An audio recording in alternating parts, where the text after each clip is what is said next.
औज़ुबिल्लाहिमिनश्शैतानिर्रजीम बिस्मिल्लाहिर्रहमानिर्रहीम। नाज़रीन, आप देख रहे हैं प्रोग्राम खबर की खबर। मैं हूं आपका मेज़बान उसामा एजाज।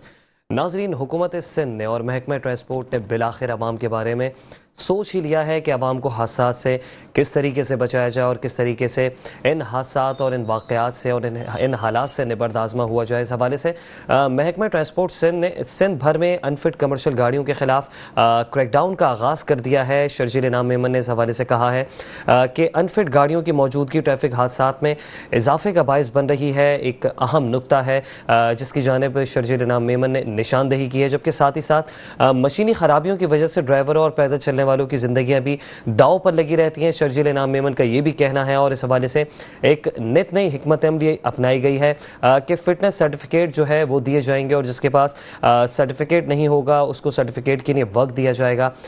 और सर्टिफिकेट्स की रिन्यूअल के हवाले से भी बातचीत हुई है और सिंध भर में रजिस्टर्ड कमर्शियल गाड़ियों को नए फिटनेस सर्टिफिकेट भी हासिल करना लाजिम व मलजूम करार दे दिया गया है। इसी अहम मौजू पर बात कर लेते हैं। इस वक्त हमें पाकिस्तान पीपल्स पार्टी के रहनुमा इकबाल सान साहब ने टेलीफोन लाइन पर ज्वाइन किया है।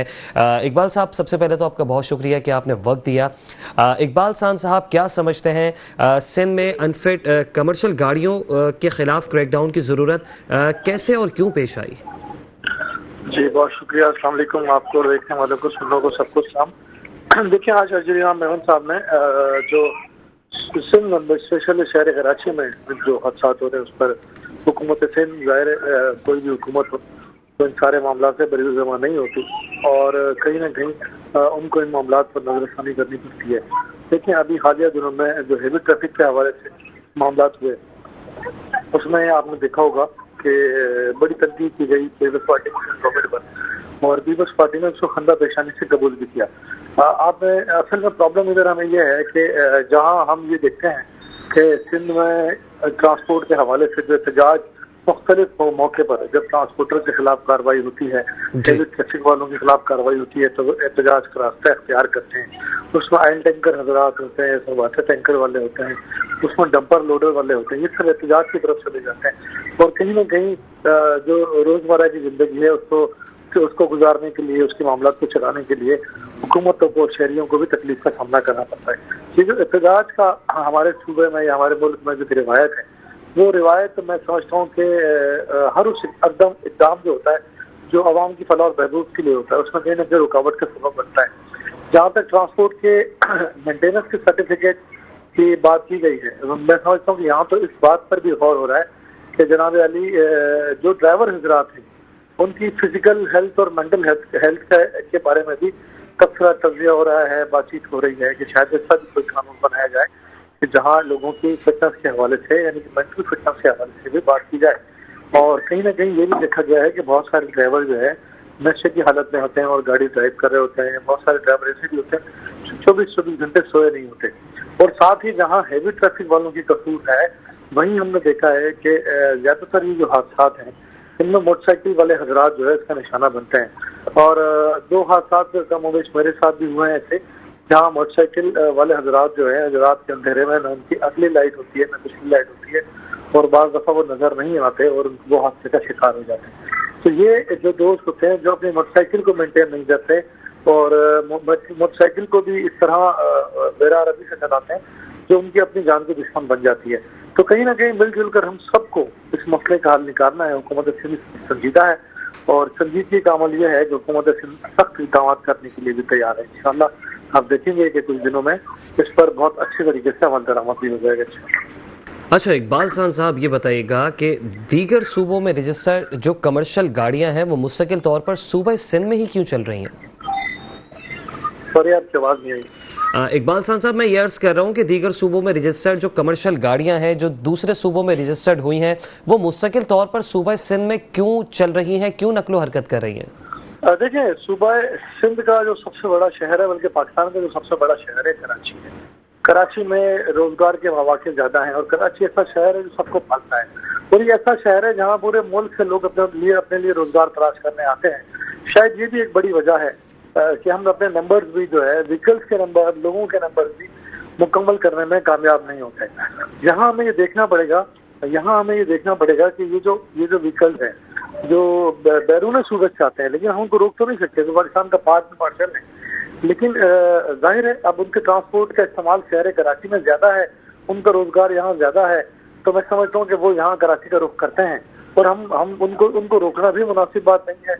जहाँ तक मैं ये समझता हूँ कि पाकिस्तान के दीगर सूबों से लोग आते हैं, जहाँ तो अफगानिस्तान के भाई भी हमारे बहुत बड़ी तादाद में आबाद हैं। यहाँ आपने देखा होगा कि बांग्लादेश से आने वाले भाई भी हमारे बहुत बड़ी तादाद में आबाद हैं। तो ये तो फिर पाकिस्तान के हिस्से से आते हैं, कोई पंजाब से आता है, कोई सेंट्रल पंजाब से, कोई साउथ पंजाब से, कोई केपी से, कोई बलूचिस्तान से।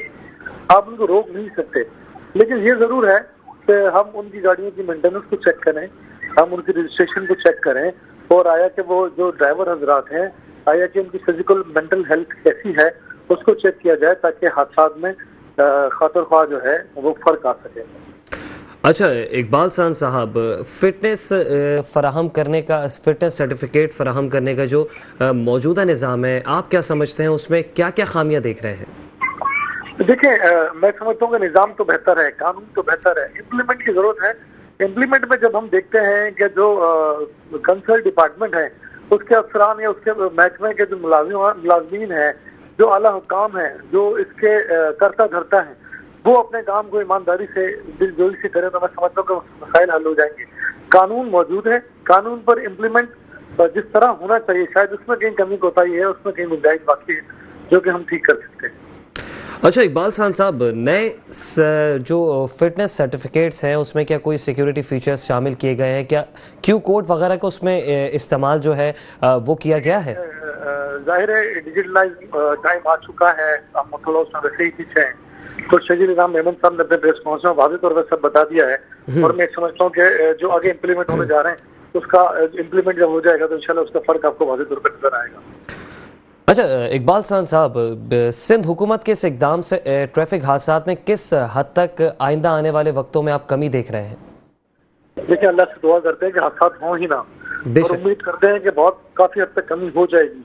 जहाँ तक हेवी ट्रैफिक वाले कसूरवार हैं, वहाँ में जो आम आवाम में जिसमें मैं शामिल हूँ, उसका आप भी शामिल हैं। हमने भी इस बात की यकीन दहानी करवानी पड़ेगी कि हम भी ट्रैफिक कवानीन की जो है वो खिलाफ वर्जी ना करें, हम भी सिग्नल्स ना तोड़ें, हम भी अपनी गाड़ियों की मेंटेनेंस प्रॉपर रखें, हम भी गाड़ियों की फ्रंट लाइट बैक लाइट को ठीक रखें, हम भी अपनी गाड़ियों की ब्रेक लाइट को ठीक रखें।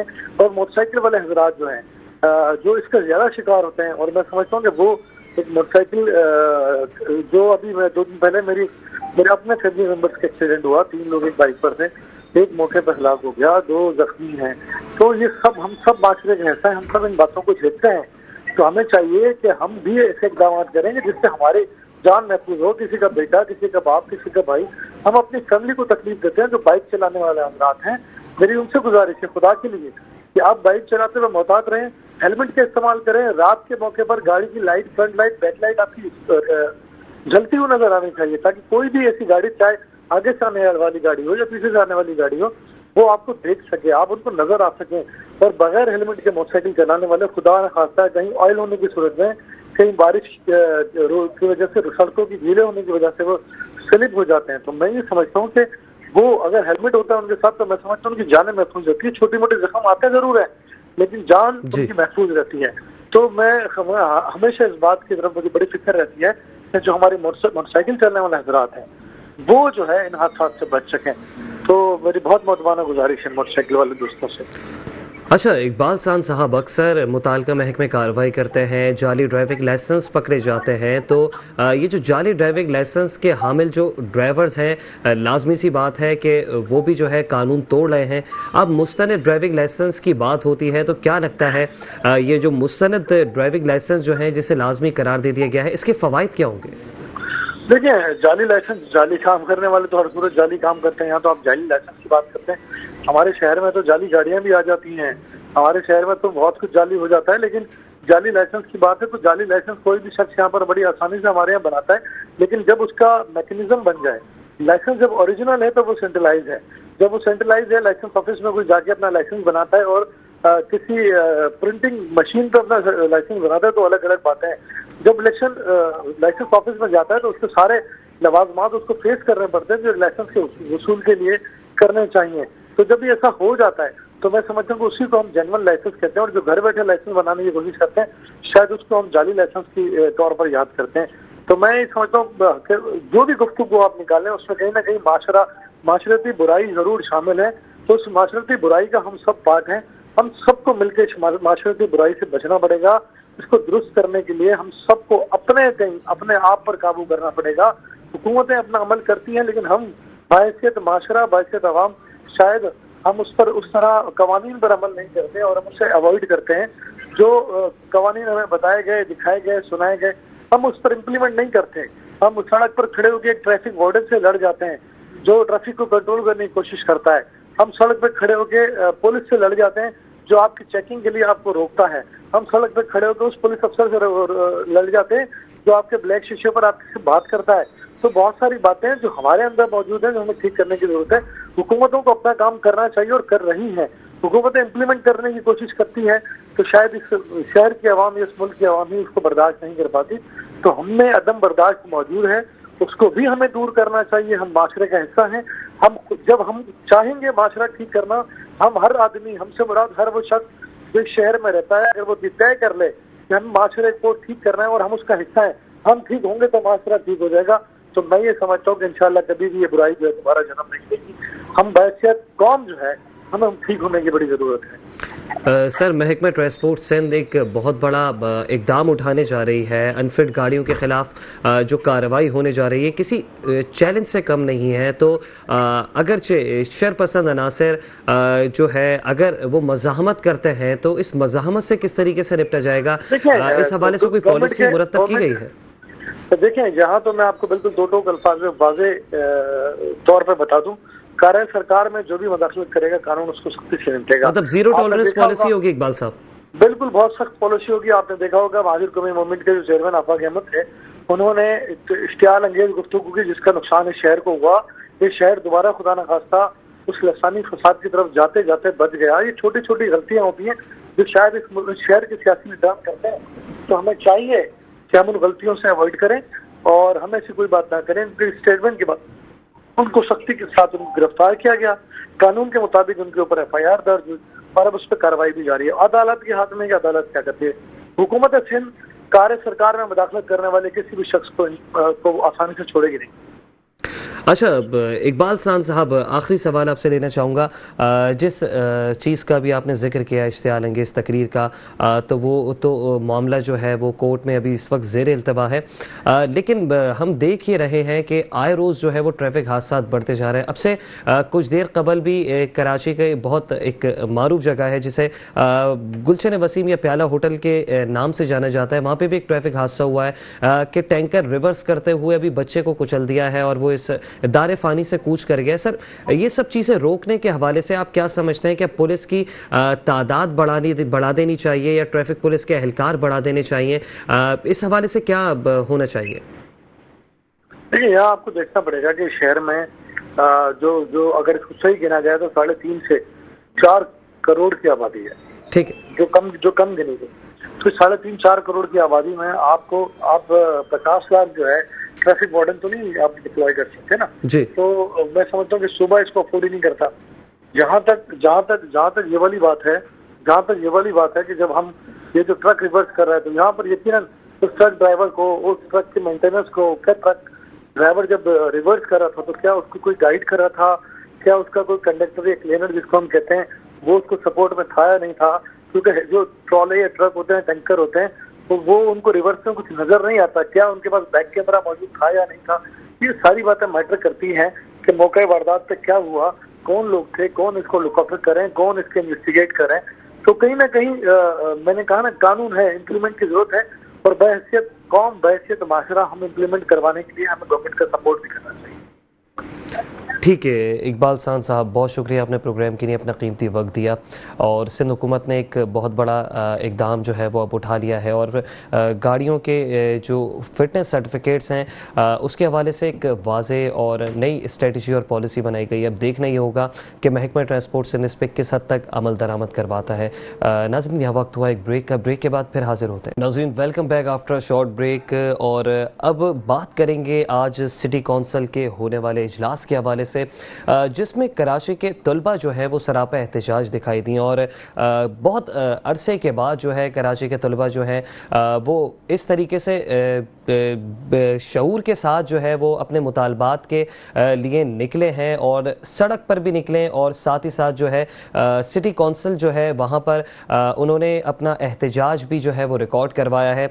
कराची मेट्रोपॉलिटन यूनिवर्सिटी है जहाँ के तलबा ने बल्दी उज़्मा की मरकज़ी इमारत के सामने एहतजाज किया है, जहाँ स्टूडेंट्स की बहुत बड़ी तादाद मौजूद थी और फीसिस में इजाफे के खिलाफ ये एहतजाज किया जा रहा था। जबकि मेयर कराची ने मुर्तज़ा वहाब साहब ने जैसे ही कौंसिल का इजलास ख़त्म किया है तो जो एहतजाज करने वाले तलबा थे उन्हें मदू किया है और उन्हें अपने दफ्तर बुलाया है और उसके बाद उनके मुतालबात भी सुने हैं और मुतालबात के हल के हवाले से भी गुफ्तगू हुई है। कितने मुतालबात माने गए हैं और कितने मुतालबात जो हैं वो अब तक तस्लीम नहीं किए गए हैं, इसी को डिस्कस कर लेते हैं। इस वक्त हमारे साथ मौजूद हैं तैमूर अहमद साहब, आप मेंबर सिटी कौंसिल KMC हैं।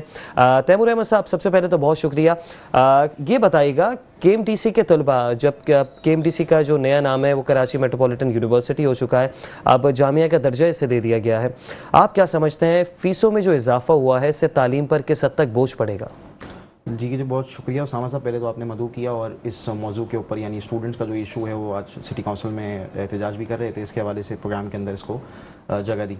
अच्छा, आपने ये बात की कि इसको जामिया का दर्जा दे दिया गया, तो कागज़ के अंदर तो बिल्कुल इसी तरीके से है, लेकिन आज तक ये यूनिवर्सिटी बन नहीं सकी है। यानी इसमें आप ये कह लें जो डिग्री अवार्डिंग इंस्टीट्यूट है वो आज भी इसकी कराची यूनिवर्सिटी है, यानी कि स्टूडेंट्स पढ़ते कराची मेट्रोपॉलिटन यूनिवर्सिटी में, लेकिन उनको डिग्री दी जाती है कराची यूनिवर्सिटी। वो एग्ज़ाम्स देते हैं कराची यूनिवर्सिटी जाके। तो यही आप समझें कि मसले की एक बहुत बड़ी वजह है। अच्छा, अब फीसेस का बुनियादी मसला था, यानी इन बच्चों की, इन स्टूडेंट्स की जो फीसेस है उसके अंदर तकरीबन 165% तक का इजाफा कर दिया गया एक साल के अंदर। जो PMDC का कानून है इसके हवाले से, क्योंकि रेगुलेटरी बॉडी है Pakistan medical and dental council, वो ये कहती है कि आप मैक्सिमम 10 से 15% हालात के तनाजुर में, इससे ज़्यादा इजाफा तो आप कर ही नहीं सकते, गैर कानूनी है। लेकिन अच्छा, ये मामला ऑफिशियली सिटी काउंसिल के अंदर आना चाहिए था, क्योंकि एफिलेटेड है, जो इदारा है वो KMC के मातहत है, KMU। जो प्रो चांसलर हैं वो मेयर कराची होते हैं बाय डेजिग्नेशन। लेकिन काउंसिल के अंदर हमने देखा कि कोई मामला इस तरीके का नहीं लाया गया, ना कोई इसके लिए करारदाद लाई गई, बल्कि बुलडोज करके काउंसिल को एक नोटिफिकेशन के जरिए ये फीसेस के अंदर इजाफा कर दिया गया। 165% तक का कुल इजाफा है, यानी कि जो फीस पिछले गुज़िश्ता साल तक 1 लाख रुपए ली जा रही थी, जिसके अंदर ट्यूशन फीस भी शामिल थी, एडमिशन फीस भी शामिल थी, ट्रांसपोर्ट फीस भी शामिल थी, उसके अंदर लाइब्रेरी के चार्जेस भी थे, उसके अंदर स्टूडेंट एक्टिविटी की फीस भी थी, वो 1 लाख रुपए बनती थी। इस साल इन्होंने उसको बढ़ाकर 2,65,500 रुपए तक कर दिया। तो ये 165% तक का इजाफा बनता है। अच्छा, जब हम इसके मुकाबले में, क्योंकि कराची के अंदर 4 मेडिकल यूनिवर्सिटीज़ एग्जिस्ट करती हैं, हम इसके मुकाबले में जब डाउ यूनिवर्सिटी ऑफ हेल्थ साइंसेज का फ़ीस स्ट्रक्चर देखते हैं, हम जिन्ना सिंध मेडिकल यूनिवर्सिटी का फ़ीस स्ट्रक्चर देखते हैं, हम शहीद मोहतरमा बेनज़ीर मेडिकल यूनिवर्सिटी लियारी का फ़ीस स्ट्रक्चर देखते हैं, तो हमें ये नज़र आता है कि वहाँ पर तो जो फीसेज हैं वो आज भी वही 50,000 और 40,000 हैं, क्योंकि पब्लिक यूनिवर्सिटी हैं, सरकार अफोर्ड करती है तालीम को। लेकिन जब कराची मेट्रोपॉलिटन यूनिवर्सिटी के अंदर आप दाखिल होते हैं, जिसका साहब का नाम Karachi medical and dental college है, तो फीसेज प्राइवेट यूनिवर्सिटी के बराबर हो जाती हैं। इसी तरह जो सेल्फ फाइनेंस की फीसेज हैं, यानी कि तकरीबन 6 लाख रुपए फीस स्ट्रक्चर है सेल्फ फाइनेंस की फ़ीस का डाउ यूनिवर्सिटी का, जिन्ना सिंध मेडिकल यूनिवर्सिटी का और लियारी यूनिवर्सिटी का। लेकिन Karachi medical and dental college की जो फ़ीस है सेल्फ फाइनेंस की, वो 12 लाख रुपए कर दी जाती है एक साल के अंदर, 6 लाख से बढ़ा के। तो ये कुछ ऐसी अलार्मिंग सिचुएशंस हैं कि जिसके अंदर तलबा समझने से कासिर हैं कि आखिर उनकी गलती क्या है। क्या उनकी गलती सिर्फ इतनी है कि वो कराची का डोमिसाइल रखते हैं? क्योंकि आपको ये मालूम होगा कि KMDC जो है वो स्पेसिफिकली कराची डोमिसाइल के लिए रिस्ट्रिक्टेड है। जो बकाया की 3 यूनिवर्सिटीज़ हैं उसके अंदर कोटा नाफिज हुआ है, उसके अंदर इंटीरियर से भी बच्चे आते हैं और जगहों से भी बच्चे आते हैं, वो बिल्कुल आएँ, स्टूडेंट्स आएँ, वहाँ पे तालीम हासिल करें। लेकिन ये क्या वजह है कि अगर कोई इंस्टीट्यूट कराची डोमिसाइल के लिए रिस्ट्रिक्टेड है तो आप उसकी फीसेस के अंदर 165% तक का गैर कानूनी इजाफा कर दें, कि जिसकी ना कानून इजाज़त देता है और ना, तो इससे कराची दुश्मनी करार दें या तलबा से दुश्मनी करार दें, आप क्या समझते हैं? तो मैं समझता हूँ नाज़रीन को करना चाहिए। दोनों अल्फाज आपने खुद इस्तेमाल कर लिए कि कराची दुश्मनी या तलबा दुश्मनी। सवाल ये है कि अभी इंटर के नताइज आए, आपके सामने था ना, कराची के 50,000 बच्चे फेल कर दिए जाते हैं फर्स्ट ईयर के अंदर। क्या वजह है? जब उसका हम कंपैरिजन करते हैं सखर बोर्ड के साथ, हम उसका कंपैरिजन करते हैं इंटीरियर सिंध के दूसरे बोर्ड के साथ, तो कराची में मेडिकल की अगर मैं परसेंटेज आपको बताऊँ ना, तो 29% पासिंग रेशो है। यानी कि हर 100 में से जो 71 बच्चे हैं, 71 स्टूडेंट्स हैं, वो फेल हो रहे हैं। अच्छा, जब हम इसको कंपेयर करते हैं सखर बोर्ड के साथ तो हमें पता चलता है जी वहाँ पे तो 92% का पासिंग रेशो हो गया। तो ये क्या हुआ, 5 से 6 सालों के अंदर या 10 सालों के अंदर कि जब से सूबे सिंध के अंदर हुक्मरान जमात पीपल्स पार्टी आई है तो इन 17 सालों के अंदर सिंध इतना तरक्की करी है और कराची पीछे रह गया। यानी कहना नहीं चाहिए, लेकिन कराची के तमाम तलबा जाहिल हो गए और सिंध के सारे तलबा जो है ना वो तालीम याफ्ता हो गए। फिर आप इससे आगे निकलते हैं, MD कैट का टेस्ट आपने देखा भी पिछले दिनों, आपको खबर उसके अंदर नजर आई होगी। MD कैट के टेस्ट के अंदर क्या मामला है, कराची के अंदर 2 सेंटर्स बनाए जाते हैं, पूरे सिंध के अंदर जो है सेंटर्स की तादाद इतनी ज़्यादा है। अच्छा, लाहौर कराची के मुकाबले में आधे स्टूडेंट्स रखता था, लेकिन वहाँ पे जो टेस्ट सेंटर थे वो 8 बनाए गए थे। 8 यानी कि टेस्ट सेंटर्स मौजूद थे पूरे लाहौर के अंदर। कराची उसकी आबादी दुगनी रखता है, उसकी जो जोग्राफिकल आप समझें कि उसका जो लोकेशंस हैं वो डबल हैं उसके मुकाबले में, तो 2 सेंटर्स बनाए गए। वो कहाँ बनाए गए, मेन यूनिवर्सिटी रोड पे एक कराची यूनिवर्सिटी, एक उसके बराबर में NED यूनिवर्सिटी। आपको पता है यूनिवर्सिटी रोड के क्या हालात हैं, बिल्कुल ट्रैफिक जाम रहता है, स्टूडेंट्स पहुंच नहीं सके, पेपर नहीं दे सके, रुलते रहे। अच्छा, फिर जब पेपर हो गया, उसका जब रिजल्ट आया तो पता चला उसके अंदर भी लीक कहीं और हुआ था, और जो सजा दी गई वो कराची के स्टूडेंट्स को दी गई, उनसे रिकंडक्ट करवाया गया। फिर रिकंडक्ट हुआ तो उसके अंदर क्या नजर आया कि वो टेस्ट जो डाउ यूनिवर्सिटी लिया करती थी उसको उठाकर जामशोरो भेज दिया। जो एडमिशन का मैकेनिज्म डाउ यूनिवर्सिटी के पास होता था उसको लेकर जामशोरो के अंदर लियाकत मेडिकल यूनिवर्सिटी दे दिया, टेस्ट डाउ से लेके IBS अखर को दे दिया। तो यानी सारी चीजें यहाँ से निकाल के इंटीरियर सिंध ले जाएं, यहाँ के स्टूडेंट्स को फेल कर दें, MD कैट के अंदर उनके साथ इम्तियाजी सलूक रखें। फिर जब वो अगर कहीं से बचा कर कोई 10, 12, 15, 20 स्टूडेंट्स अगर यूनिवर्सिटी के अंदर पहुंच जाएं गलती से, तो उनके साथ फिर फीसेस के अंदर ये सलूक रखें कि कराची के अंदर ही जो सिंध हुकूमत के तहत चलने वाली यूनिवर्सिटीज हैं वहाँ पे 6 लाख रुपए सेल्फ फाइनेंस की सीट होगी, और जो Karachi medical and dental college है कि जहाँ कराची डोमिसाइल का बच्चा आएगा वहाँ 12 लाख रुपए लेंगे। एकेडमिक फीसेस यानी कि एडमिशन फीसेस जो कहलाती हैं या जो ट्यूशन फीसेस कहलाती हैं उसके अंदर भी यही सिलसिला है।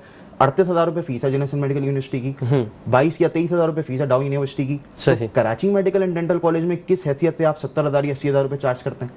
तो ये अजीब सूरत हाल है। अच्छा, हम काउंसिल में पिछले साल 2024 में मार्च के महीने में करारदाद पेश कर चुके हैं कि भाई इसका जवाब दें, क्यों बढ़ाई हैं फीसेस, क्या अखराजात हैं, और डाउ यूनिवर्सिटी की क्यों इतनी कम है, आपकी क्यों इतनी ज्यादा है। तो मेयर साहब ने उस करारदाद को बुलडोज कर दिया था, ऑन रिकॉर्ड है पिछले इजलास में, उन्होंने इजलास में ऑफर कर दिया था। आज जो मेयर साहब से आप लोगों की मुलाकात हुई है और जो मुतालबात रखे हैं स्टूडेंट्स के साथ, आप भी उनके रिप्रेजेंटेटिव के तौर पे मौजूद थे और आपका ताल्लुक भी यूथ से ही है, तो क्या क्या चीज़ें मानी गई हैं, क्या क्या मुतालबात माने गए हैं और कितने ऐसे मुतालबात थे जो सुने ही नहीं गए हैं? देखें, बहुत वाज़ेह और 4 मुतालबात थे, बुनियादी बातें थी कि भाई पहले नंबर पे ये था कि आप जो आपने अच्छा नई एक फीस लगाई गई है डेवलपमेंटल चार्जेस के नाम पर। अब आप मुझे बताएं, ये कोई हाउसिंग सोसाइटी है, ये कोई बैरिया टाउन है, ये कोई DHA के कोई तो ये सिर्फ लागू KMD से भी हाँ, सिर्फ KMU के अंदर जो मेयर साहब के मुर्तजा साहब के डायरेक्टली मातहत है, इसके अंदर कोई प्रोविंशियल और फेडरल गवर्नमेंट इन्वॉल्व नहीं है। वहां पे एक नई इस्तिलाह नाफिज हुई है, डेवलपमेंटल चार्जेस। अब आप मुझे बताएं ना कि आप यूनिवर्सिटी चला रहे हैं, आप क्या चला रहे हैं, आप बताएं तो सही। आप पहले तालीमी इदारा चलाना चाह रहे हैं या आपने कोई इनकम के लिए कोई इंस्टीट्यूशन खोल के रखी हुई है? सही मुतालबा था स्टूडेंट्स का कि डेवलपमेंटल चार्जेस हटाए जाएं। सही 30,000 रुपए आपने लगाए, क्यों लगाए, इसका जवाब दें पहले। तो कोई जवाब आपके पास मौजूद नहीं है। तवानाई की मद में लगाएं, रोड इंफ्रास्ट्रक्चर की मद में लगाएं। वही है ना कि अब मैं डिस्ट्रिक्ट सेंट्रल का वो जो रोड है उसकी क्या सूरत हाल है आप मुझे बता दें अभी। बिल्कुल ऐसा ही, मतलब शहर की तो वैसे ही आपने बेड़ा गर्क करके रखा हुआ है, जो तालीम बची कुछ ही है उसको भी आप जो है ना वो छीनने के दर पे हैं। डेवलपमेंटल चार्जेस स्टूडेंट्स हटवाना चाह रहे थे, पहले नंबर पे वो मुतालबा था। सही। दूसरे नंबर पे मुतालबा ये था कि जो बाकी की फीसेज है ना वो डाउ के और जिना सिंध मेडिकल यूनिवर्सिटी के बराबर कर दी जाए। सही, ना उनसे ज्यादा ली जाए ना उनसे कम ली जाए। जब मेरिट बनता है तो मेरिट में आपको पता है कराची के अंदर पहला नंबर डाउ यूनिवर्सिटी का है, दूसरे नंबर पे जिना सिंध मेडिकल यूनिवर्सिटी है, तीसरे नंबर पे जाके Karachi medical and dental college है। लेकिन जो फीसेज हैं तीसरे नंबर वाले की वो पहले दोनों से 2 गुना ज्यादा है। तो अजीब सूरत हाल है। हमने ये कहा, बच्चों ने ये कहा, स्टूडेंट्स ने, कि भाई आप उसको फीसेस को बराबर कर दें। तीसरे नंबर के ऊपर मुतालबा ये था कि जो पॉइंट्स हैं 18 पॉइंट्स इस वक्त चलते हैं डाउ यूनिवर्सिटी के अंदर, जिना सिंध मेडिकल यूनिवर्सिटी के अंदर 18 पॉइंट्स हैं, जरूरत 14 की है, 14 चलते हैं, रोटेशन पे रहते हैं 4 पॉइंट्स। लियारी मेडिकल यूनिवर्सिटी के अंदर भी 18 पॉइंट्स मौजूद हैं, वहां पे 18 पॉइंट्स रोजाना निकलते हैं। ये जो इतना बड़ा Karachi medical and dental college है जिसके अंदर 1800 बच्चे ज़ेरे तालीम है डेली की बुनियाद के ऊपर, उनके लिए कितने पॉइंट्स रखे हुए हैं आपने? 2 पॉइंट्स रखे हुए हैं। बकाया के जो 8 पॉइंट्स हैं वो खड़े हुए हैं ईंटों के ऊपर, उनमें डीजल डालने के लिए आपके पास पैसे नहीं है, उनकी मरम्मत के लिए पैसे नहीं है। स्टूडेंट्स ने कहा कि हमारे पॉइंट्स रिस्टोर किए जाएं और नए पॉइंट्स का इजाफा किया जाए। जब इन तीनों यूनिवर्सिटियों के अंदर नंबर ऑफ स्टूडेंट्स कम है लेकिन 18 पॉइंट्स चल सकते हैं, तो Karachi medical and dental college के बच्चों ने ऐसा क्या जुल्म कर दिया है, या वो कौन से ऐसे गुनहगार हैं कि आप उनको पॉइंट्स के अंदर जो है ना वो बिठाने के लिए तैयार नहीं है? 36,000 रुपीज ट्रांसपोर्ट की बद में फीसेज आप ले रहे हैं, ऑलरेडी चार्ज कर रहे हैं फीस चालान के अंदर। अगर कोई स्टूडेंट उसको ना पे करना चाहे तो उसके लिए इतना लंबा प्रोसीजर है कि वो 4 दरख्वास्तें लिखेगा और फिर वो किसी तरह उसके लिए जो है ना वो माजरत लिखेगा कि मैं अफोर्ड नहीं कर सकता या मैं नहीं लेना चाहता, तो फिर जाके आपको उससे बरी जिम्मा आप उस फीस से होंगे, लेकिन फीस 32,000 रुपए, 36,000 रुपए, 36,000, 36,000 सिर्फ ट्रांसपोर्ट की मद में ले रहे हैं। तो ये 4 बुनियादी मुतालबात थे, जिसके अंदर ट्रांसपोर्ट की जो है ना वो बहाली है, जिसके अंदर डेवलपमेंटल चार्जेस का खात्मा है, जिसके अंदर फीसेस को जो है वो बाकी दोनों यूनिवर्सिटीज के मुताबिक मसावी तौर पे करना है, और जो चौथा और सबसे अहम मुतालबा था जो बिल्कुल ताज़ा वारदात इन्होंने की है वो एग्जामिनेशन फीस के अंदर इजाफा कर दिया। यानी कि कितना फीस? इतनी फीसेस तो चलो दे दी, Karachi medical and dental college को मेयर साहब की जेब भर दिया आपने बल्दिया के खजाने के अंदर जमा करा दिए पैसे ये। अब आप जब इम्तिहान देने के लिए कराची यूनिवर्सिटी जा रहे हैं तो वहां पर पता चला कि उसकी फीसेस के अंदर 33,000 रुपए उसकी फीस कर दी गई है, जो कि पहले कोई 10,000 11,000 रुपए हुआ करती थी एग्जामिनेशन फीस। यानी सिर्फ इम्तिहान का पर्चा बनाने के लिए और वो पर्चा लेने के लिए, जिसमें आप स्टेशनरी भी नहीं दे रहे, बच्चे खुद आ रहे हैं, ना कोई कन्वेंस दे रहे हैं, वो खुद यूनिवर्सिटी पहुंच रहे हैं अपने एक्सपेंस के ऊपर, वो पेपर दे रहे हैं। आप पेपर चेक करने के लिए कराची यूनिवर्सिटी इतनी फीसेस ले रही है, 33,000 रुपए 1 साल के। और अच्छा, इसके अंदर एक नया बिजनेस मॉडल अप्लाई कर दिया कि हर साल ये फीस बढ़ती रहेगी। यानी कि अगर फर्स्ट ईयर का कोई स्टूडेंट आया है, उसने 33,000 रुपए चलने दे दी पहले साल, अब उसके ऊपर कोई 15% का या 20% का फॉर्मूला अप्लाई कर दिया कि अगले साल वो 50,000 रुपए देगा, तीसरे साल वो 75,000 रुपए देगा, वो जाते जाते 5वें साल तक 1 लाख रुपए वो सिर्फ इम्तिहान देने के पैसे देगा। एडमिशन फीस अलग है, अब ट्यूशन फीस अलग है, ट्रांसपोर्ट फीस अलग है, लाइब्रेरी फीस अलग है, कंप्यूटर फीस अलग है, डेवलपमेंटल चार्जेस अलग है, और इम्तिहानी फीस अलग है। सही। तो इतना जुल्म है, और उसमें पे दर पे इजाफा भी है। इतना जुल्म है कि आप देखें कि मतलब ढूंढ के ऐसा लगता है कि कराची के तलबा से ना दुश्मनी की जा रही है। लेकिन तैमूर अहमद साहब ये बताइएगा कि फीस में 200% तक इजाफा हो गया, क्या मेयर साहब से वजूहात मालूम की हैं? लेकिन बहुत अच्छी मुलाकात रही आज। सही, बहुत अच्छी मुलाकात रही, मैं तो उसको अच्छी मुलाकात ही कह सकता हूँ, इसके अलावा तो कुछ और नहीं कहा जा सकता। सही कि वो ये कह रहे हैं, मुर्तज़ा साहब का ये कहना है, मुर्तज़ा वहाब साहब का, जिनके बारे में कहा जाता है कि वो कराची के बेटे हैं, उनका ये कहना है कि अगर आपको इतनी तकलीफ है और इतने मसाइल हो रहे हैं ना, तो हम इसका हल ये निकालते हैं कि हम ये यूनिवर्सिटी निकाल के सूबाई हुकूमत को दे देते हैं। जिस तरह 3 यूनिवर्सिटियां आपने दी हुई है ना सूबाई हुकूमत को, उनको दे देते निकाल के, तो ये सारे मसाइल हल हो जाएंगे। 50 करोड़ रुपए की उसामा ग्रांट है जो कराची मेट्रोपॉलिटन कॉर्पोरेशन हर साल देती है। 42 करोड़ रुपए जो है ना, 42 करोड़ रुपए तकरीबन है जो हर साल 4 करोड़ 20 लाख रुपए हैं जो हर महीने की बुनियाद के ऊपर जारी किए जाते हैं। सही। इसी ग्रांट की सूरत में इस साल सिंध हुकूमत ने 25 करोड़ रुपए ग्रांट का वादा किया हुआ है। अब तक वो पैसे क्यों KMDC के अकाउंट्स में ट्रांसफर नहीं किया, आपने आप इस बात का जवाब दें। और दूसरा ये कि देखें, तालीम कोई बराए फरोख्त चीज़ तो नहीं है ना। फिर मुर्तज़ा साहब फरमा रहे हैं आज मुलाकात के अंदर कि आपने कभी आगा खान यूनिवर्सिटी जाकर देखी है वहाँ कितनी फीसें हैं, आपने कभी ज़ियाउद्दीन यूनिवर्सिटी जाकर देखी है वहाँ कितनी फीसें, मतलब कंपैरिजन प्राइवेट यूनिवर्सिटियों से कर रहे हैं। यानी आप डॉक्टर आसिम की, अब मैं उसमें नहीं कहना चाहता कि आपने प्राइवेट बोर्ड्स बनाकर और अपनी जो तालीमी पूरी एक माफिया खड़ी की हुई है उसके अंदर आप क्या कुछ कर रहे हैं इस शहर के साथ, इसको बर्बाद कर रहे हैं शहर को।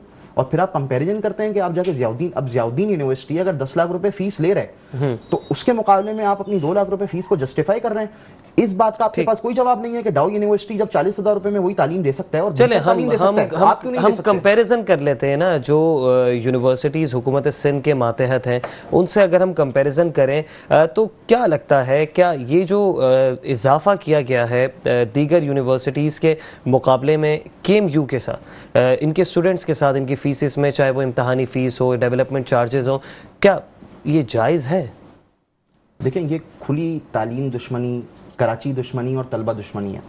यानी आपको नफरत सिर्फ इस बुनियाद पर है KMDC से और KMU से कि उसके अंदर स्पेसिफिक कराची डोमिसाइल के लिए सीट्स एलोकेटेड हैं, कोई और वजह नहीं है इसके अलावा। उसामा, आप मुझे एक बात बताएं, अभी रिसेंटली आपने जो है ना वो खबर सुनी होगी कि 1180 सीट्स हैं कराची की मेडिकल की। सही, ठीक है। आपने इंटर के नतीजे में जो कुछ किया, आपने MD कैट के अंदर जो कुछ किया, वो सीट्स फिल नहीं हो सकी कराची के स्टूडेंट्स के साथ। आपने उसके बाद क्या किया, ये हमारे बिल्कुल बराबर में DC ईस्ट का ऑफिस मौजूद है, यहीं से 600 फेक डोमिसाइल्स बने हैं। जिन स्टूडेंट्स का इंटर और जिन स्टूडेंट्स का मैट्रिक कराची के बाहर का है, 600 स्टूडेंट्स के डोमिसाइल बनाए गए हैं, जिसमें जो 100 डोमिसाइल्स की वेरिफिकेशन हो गई। वो वेरिफिकेशन की भी एक स्टोरी है कि वो कैसे वेरीफाई हो गया, क्योंकि पंजाब हुकूमत जो है, पंजाब हुकूमत अपने डोमिसाइल्स का जो डेटा है वो पब्लिक रखती है ऑनलाइन। जब वहाँ पर लोगों ने उसको एंटर किया, लिस्ट जो आई यूनिवर्सिटी, तो ये जो जाली डोमिसाइल का मामला है, इसके ऊपर MQM भी एहतजाज कर रही थी काफ़ी टाइम से, कोर्ट में पटिशनर भी है, तो इस हवाले से बतौर रिप्रेजेंटेटिव क्या आपने कोई कानूनी हिकमत अमली वगैरह अपनाई या कानून का दरवाज़ा खटखटाया? जिस तरीके से जाली डोमिसाइल बने, आपने बताया कि बोकस एंट्रियाँ हुई हैं बच्चों की, लाला के जो है उन्हें एडमिशन्स दिए गए हैं, और वो बच्चे कौन के जो ख़ुद जो है पास नहीं हुए थे, ना क्रेडिबिलिटी थी और ना क्राइटेरिया पे पूरा उतर रहे थे। तो इस हवाले से क्या इकदाम किए गए? सामा, इसमें आप मुझे बताएं ना कि बहैसियत स्टूडेंट रिप्रेजेंटेटिव हम इससे ज़्यादा और क्या कर सकते हैं कि हम रोड्स के ऊपर भी स्ट्रगल कर रहे हैं। हम इससे पहले भी KMDC के इशू के ऊपर पिटीशन डाल चुके हैं हाई कोर्ट के अंदर। आपको पता है जाली डोमिसाइल के आपको ऊपर, पता है हमारा अदालती निज़ाम इस वक्त किस तरीके से काम कर रहा है, ठीक है। यहाँ पर कोई 26 लाख मुकदमात इस वक्त वैसी जेरे समात हैं, उसकी समात नहीं होती। आप पिटीशन फाइल करते हैं हाई कोर्ट के अंदर, इस वक्त वो जाके कॉन्स्टिट्यूशन, अब वो खैर अलग स्टोरी है कि उसकी समात ही नहीं होती, पूरा महीना गुजर जाता है। देखिए, जहां तक फिक्स डोमिसाइल्स की बात है ना, मुझे बताएं ये बुनियादी जिम्मेदारी किसकी है?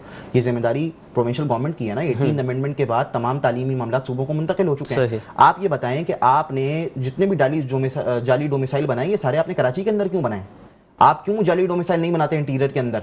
वहां पे भी लाके बैठाए ना फिर आप दूसरे शहरों से या फिर दूसरे सूबों से तलबा को। ये जब कराची की 1180 सीट्स की, अच्छा ये कराची की 1180 वो सीट्स हैं जो पहले ही कोटे के बाद फिल्टर होकर बचती हैं। सही, ठीक है। मतलब कराची का कोई स्टूडेंट जाकर तो हैदराबाद में, सक्खर में, लाड़काना में, खैरपुर में, घोटकी के अंदर तालीम हासिल नहीं करता ना। वहां से स्टूडेंट्स यहाँ पर आते हैं, वो बिल्कुल आए, हमें उसके ऊपर कोई एतराज नहीं है। लेकिन भाई जब आपने उनके लिए सीट्स एलोकेट कर दी, ऑलरेडी आपने उनके लिए 300-400 सीट्स रखी हुई हैं मुख्तलिफ कॉलेजेस और यूनिवर्सिटीज़ के अंदर मेडिकल की, तो अब जो बची कुछ 1180 सीट्स हैं उसके अंदर आपने ये नया कारनामा शुरू कर दिया कि आप जाली डोमिसाइल बनाएंगे। और ये सिंध हुकूमत की बुनियादी जिम्मेदारी है कि वो इस चीज़ को रोके। लेकिन ऐसा लगता है कि उसके जो डिप्टी कमिश्नर्स हैं और डिस्ट्रिक्ट कमिश्नर के ऑफिसेज हैं वो सहूलतकारी कर रहे हैं। अच्छा, तैमूर अहमद ये भी बताएगा, तलबा ने एहतजाज किया है, अपना एहतजाज रिकॉर्ड करवाया, तो इस दौरान KMC हुक्काम का क्या रद्द-ए-अमल रहा है तलबा के साथ? KMC हुक्काम का रद्द-ए-अमल देखें, सिटी वार्डन्स होते हैं KMC के अंदर ना, जो उसकी आप समझेंगे इंटरनल सिक्योरिटी के जिम्मेदार होते हैं। फीमेल स्टूडेंट्स और मेल स्टूडेंट्स बहुत बड़ी तादाद में, जिसमें फीमेल स्टूडेंट्स की बहुत ज़्यादा अक्सरियत थी जो प्रोटेस्ट करने के लिए आई थी। सामा, आप यकीन करें, वो हम क्योंकि सिटी काउंसिल के इजलास में अंदर थे, 3 बजे इजलास स्टार्ट हो गया था, स्टूडेंट्स अपना बाहर प्रोटेस्ट कर रहे थे, तो कोई 4-4:15 बजे हमें ये पता चला, बाहर से किसी ने आके बताया कि वहाँ पर तो स्टूडेंट्स पर तशद्दुद किया है बाहर। सही। अच्छा, वहाँ गए, मालूम किया तो पता चला कि सिटी वार्डन्स ने, मेल वार्डन्स ने फीमेल स्टूडेंट्स को बाकायदा धक्के दिए, उनके ऊपर हाथ उठाए। एक स्टूडेंट का जब हम वहाँ पहुंचे तो हाथ से खून निकल रहा था, उसको फौरन मेडिकल के लिए ऊपर सेकंड फ्लोर पे, फर्स्ट फ्लोर पे शिफ्ट किया, उसको मेडिकल ट्रीटमेंट दी। मतलब आप ये देखें कि स्टूडेंट्स हैं, ठीक है, अच्छा ये फ्यूचर डॉक्टर्स हैं, आपका मुस्तकबिल है मेडिकल का इस शहर का, उसके साथ आप ये सलूक करते हैं कि उन फीमेल स्टूडेंट्स के ऊपर तशद्दुद करते हैं, उनके ऊपर हाथ उठाते हैं वार्डन्स।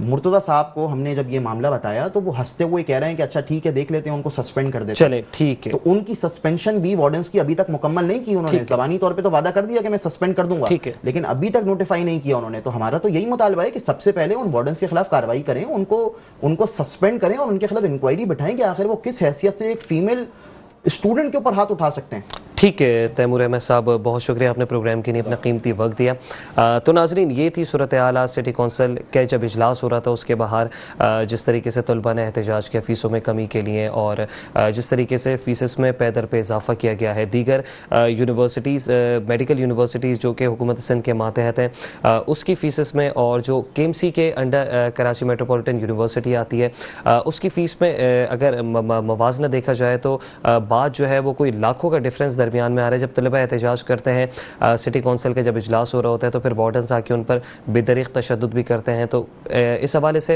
हुकूमत सिंध से भी हम यही मुतालबा करते हैं कि, और वज़ीर आला सिंध से भी कि इस हवाले से एक्शन ले, सख्त से सख्त एक्शन ले, क्योंकि ये तलबा ही जो है इस मुल्क का आइंदा मुस्तकबिल हैं और इन्हीं ने ही इस मुल्क की बागडोर संभाली है। नाज़रीन, यह वक्त हुआ है ब्रेक का, ब्रेक के बाद फिर हाजिर होते हैं।